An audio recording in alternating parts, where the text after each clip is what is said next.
If you're a rapper that's struggling to get your instrumentals to loop perfectly within your DAW, then stay tuned because today I'm going to be showing you 3 easy steps on how you can pull this off.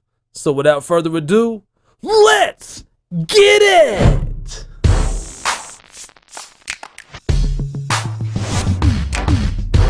What's going on, everybody? It's your boy Cole Mize with ColeMizeStudios.com, where it's my main goal to help you be a better rapper now. Now, being able to loop perfectly within a DAW is very, very important for rappers, for songwriters, period, for producers, for lots of different people doing lots of different things in music inside of a DAW.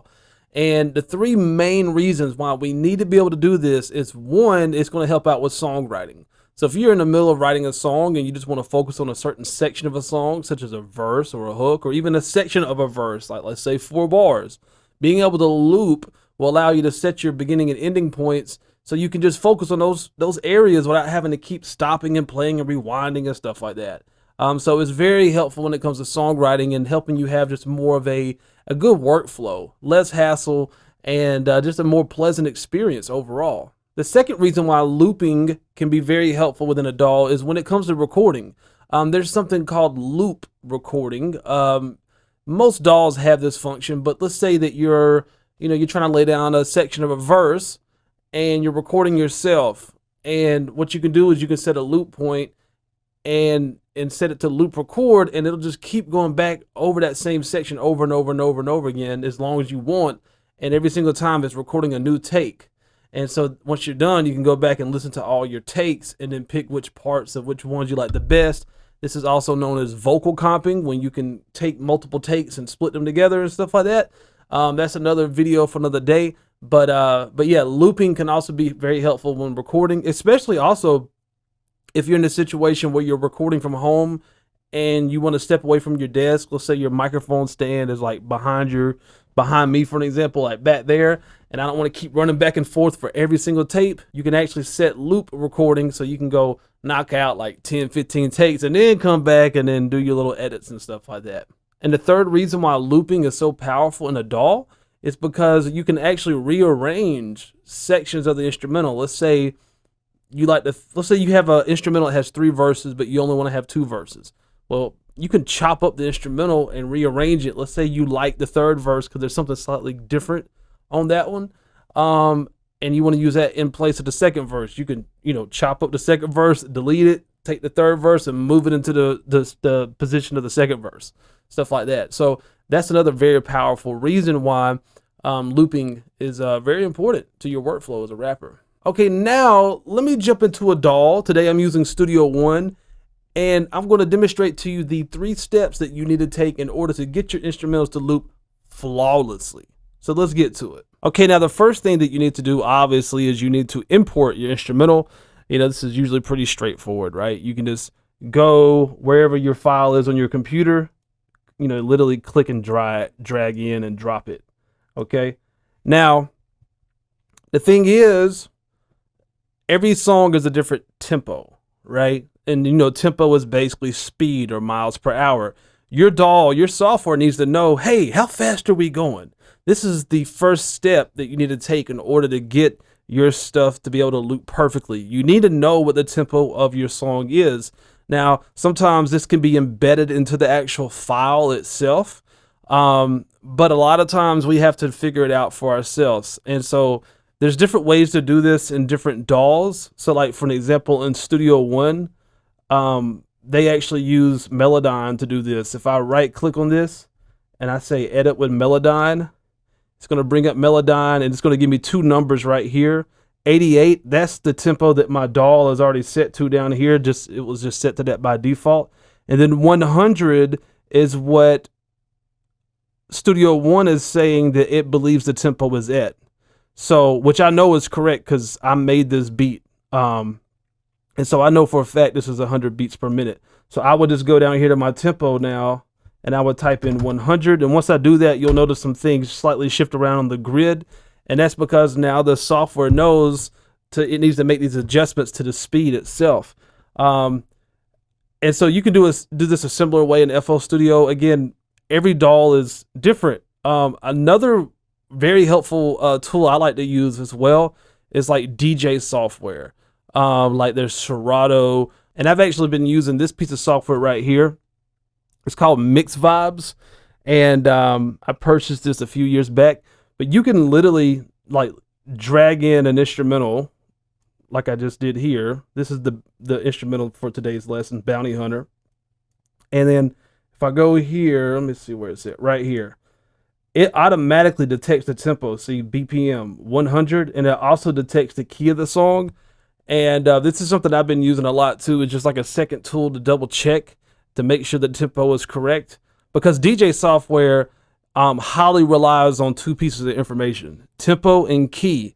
That's the key to being, no pun intended, that's the key to being able to blend songs together like a lot of DJs do, is it needs to align in pitch together. So that's the key. It needs to also align in tempo together. That's how you can create a perfect mix or a transition between one song and the other.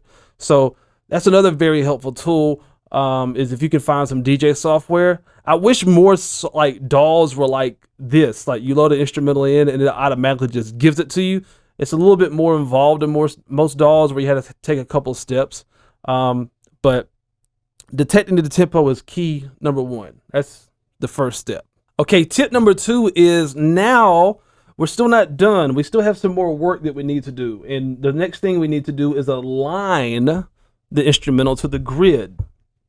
Now, what do I mean by that is, you know, if you look here within this DAW, you see all these numbers at the top right here, right? Like I'm hovering around, you know, 5 and 6 right here.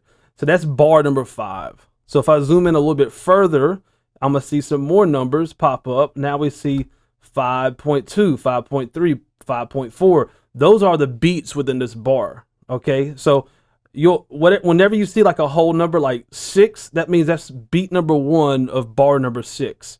So what I need to make sure is that my beat is aligned, my instrumental is aligned correctly to the beats.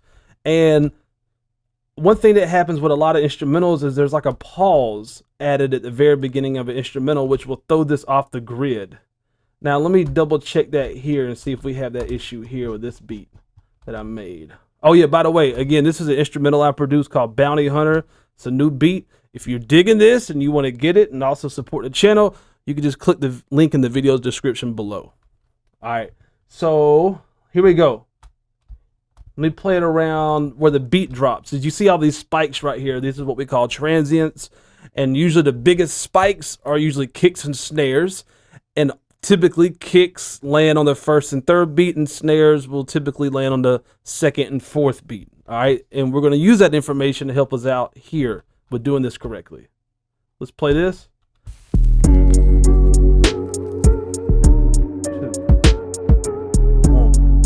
3, 4. All right, so this is already aligned correctly. This is a this is one of the rare occasions where it's actually lined correctly. Let me get it off beat though, because a lot of you guys and gals out there, it's not going to line up perfectly because there's going to be like more of a pause. So let's just, now let me go back and play it again. Now I've intentionally taken it off the grid. Okay, let's listen to it again. 1, 2, 3, 4. 2, 2, 3, 4. All right, so I'm looking at the numbers here in the DAW when I was just counting, and I could tell that the beats aren't lining up. If you need a little help, you can just engage your metronome at this point, and now you're going to get a click on the beats, and just listen for the click and how that's aligning to like the kick and snare of the instrumental. Check it out.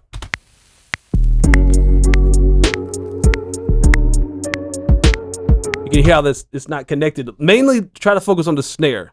Again, the snares are going to land on the second and fourth beat. Just focus on the 2 and the 4. Let me touch on this real quick. One thing that throws a lot of people off when it comes to using a trap style instrumental like this is, depending on how you wrap your mind around what you're listening to, will depend on how things are aligning to the grid, to the beats. What I mean by that is, for an example, I just said that snares typically land on the second and fourth beat, which is 100% true.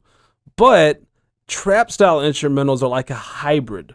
They could be considered a fast instrumental or a slow instrumental, depending on how you wrap your mind around it. What I mean by that is this. With this particular instrumental right here, I have it set at 100 beats per minute, which is really fast, right?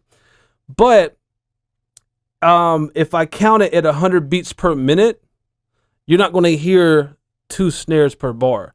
But if I divide that in half, right, which you can consider that normal time, 50 beats per minute, then I'm going to hear 2 snares per bar. Let me just demonstrate that because I know that probably confused the crap out of you. All right, so look, I'm just going to count in double time. Like for an example, right now, 1, 2, 3, 4, 2, 2, 3, 4. See how you're hearing the snare only on the 3rd beat when I'm counting in normal time. This is to the tempo of 100 beats per minute. Check it out again. 1, 2, 3, 4. 1, 2, 3, 4. 1, 2, 3, 4. Here are the snares just landing on the 3rd beat. Now, if I divide that tempo in half and count it in normal time, which would be 50 beats per minute, or you can call it half time, 50 beats per minute, now you're going to hear it land on the 2nd and 4th beat because I'm counting it at half the speed. All right, check this out. 1, 2, 3, 4. 1, 2, 3, 4. 1, 2, 3, 4. 1, 2, 3, 4. Okay, so just keep that in mind when we're working here. I don't want to confuse anybody, and I know that's something a lot of people struggle with as far as wrapping their mind around trap instrumentals. So the main thing here is we need to align these transients, right? These snares up with some beats. Okay, so in this case, I have the tempo set at 100 beats per minute, which means it's only going to show 1 snare landing per bar, and that's going to land on the 3rd beat because we're doing it in double time. Okay, so let me just play this, and now let's line the snare up with the 3rd beat. 2, 3, right here, this big blob, that's the snare right there. You see that? Now this is 5.3. We can see how this is off. It's not lining up to this 3rd beat right here. Let's check it out. So I can literally drag this over. Another pro tip, in order to do this correctly, make sure that your nudge or your snap in your DAW is not on. This throws a lot of people off as well, because in DAWs they have this thing called a snap, which basically sticks what you're doing to the DAW a certain type of way, and it doesn't allow it to move freely back and forth. What I mean, let me zoom in. I'm just going to move this gradually over, and you see how it's jumping. I can't just gradually move it over. It's doing these little jumps. But if I deselect my nudge button here, now I can move 100% freely. You see this? I can make very subtle adjustments. That's what you want to do when you're having to align your instrumental to the grid. Make sure there's no snap functions on so you can really get this how you need it to be. So again, here's that big old transient, that blob right here. I need to get that on the 3rd beat. I'm just going to click and drag that over about like right there. I'll zoom in just a little bit more. That looks pretty close. All right, now let me zoom back out and let me engage the metronome again. And it should now line up perfectly. Let's see.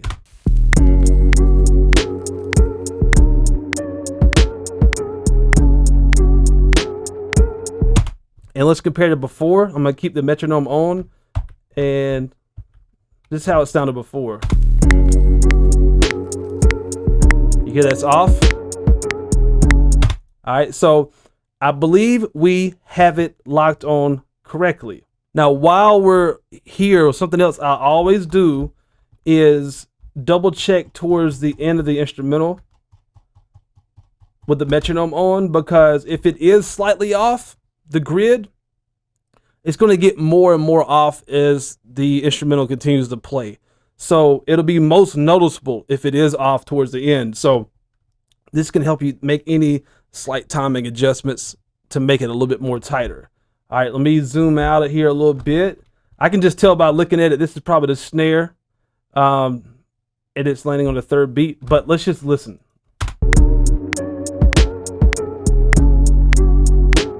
That's still sounding really tight on the beat. 1, 2, 3, 4, 2, 2, 3, 4. All right, now, if this is all correct, I'm going to engage my snap again. And this leads us to the third point when it comes to setting a perfect loop point. Now and only now are we ready to actually loop a section of the instrumental. We got the tempo, we have it aligned to the grid correctly, and now we're ready to set our loop point. So let's just loop one bar for right now.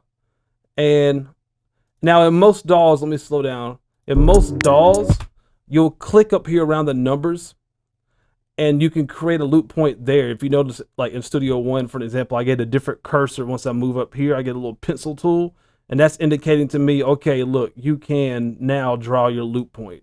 So like in Studio One, when I do it, it's still gray, and I have to click it, and then that's what sets the loop point right there. And again, it's important that you have your snap on now once you're ready to set your loop point, because this is, once again, the snap is not going to allow everything to move as freely back and forth. That's going to prevent you from getting slightly off beat on accident. It's going to lock it to, let's say, the next closest quarter note, for an example, or the next beat. So anyways, now let's check this. Let's see. If we've done this correctly, this should sound like a perfect loop. Like flawless. You shouldn't even notice that it's looping. It should sound perfect. Let's check it out.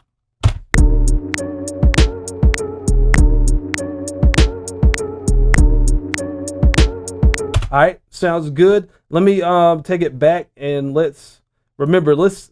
I'm listening to this in double time as far as how I'm wrapping my head around it. Let's listen to it in normal time. So a full bar, or a full bar half time, which will also be equivalent of 2 bars double time. Okay, let's check that out.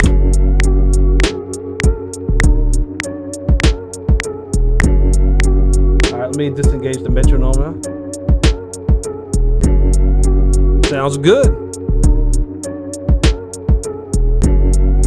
Perfect.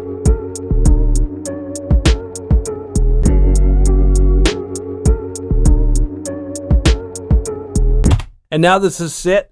You know, if I wanted to, zoom out a little bit and say, okay, I want to focus on, a verse, I can drag these loop points out and make them longer, and focus on that. And that way it's just looping that whole section over and over and over again.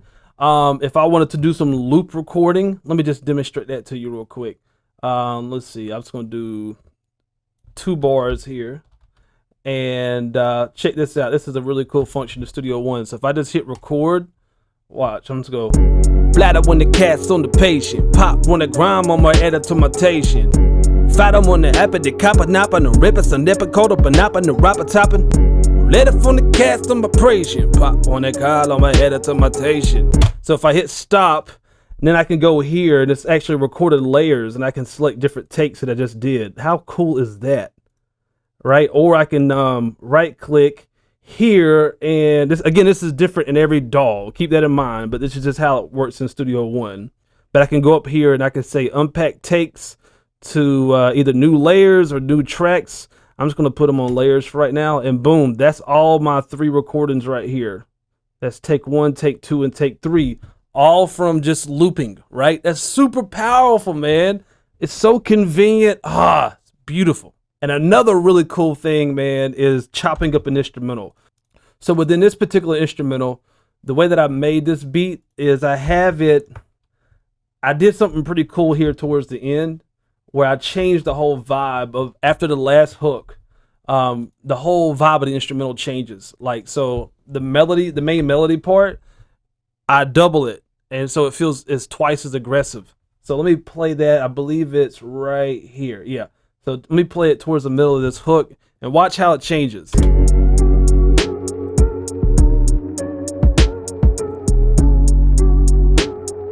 Coming up right here.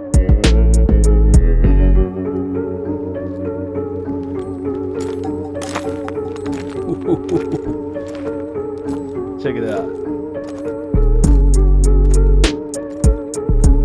Totally different vibe, right? So let's say, like, you was like, man, I want to use that like on the second verse. I could go in here easily now and just chop this section up, for an example. I'm just going to do this. And here, let me just create me another little track here just to keep everything nice and neat. And again, my snap is on. I can just duplicate this. You can usually duplicate things in most DAWs by hitting Alt, holding down Alt, click and drag, and that can duplicate it. And let's say I wanted to bring this over to another section of the instrumental. Let's say right here, I can just go by visually looking at this. This is where the beat drops right here, likely going into like a verse from a hook or something. Let me double check that. Actually, that's not. That's going into a, here we go.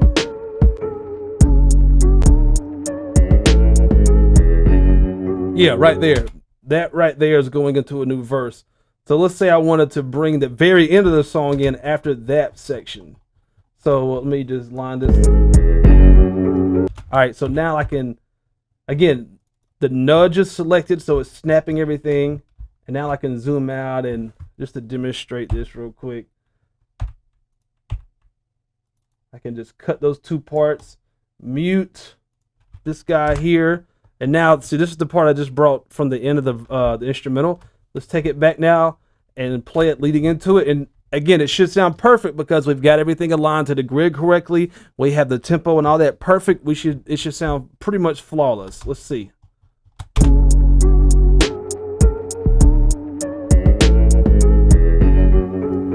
Flawless. And look, now we're towards the beginning of the instrumental. See? Hey, then we could just I wanna grab some of it to my toes.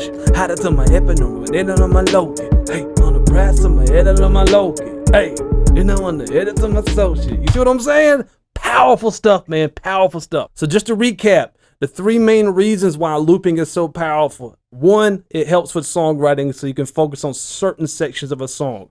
Two, it's super duper helpful when it comes to recording, so you can record multiple takes all at one time without having to stop and re-record over and over and over again, which is also helpful too if you're recording away from your desk.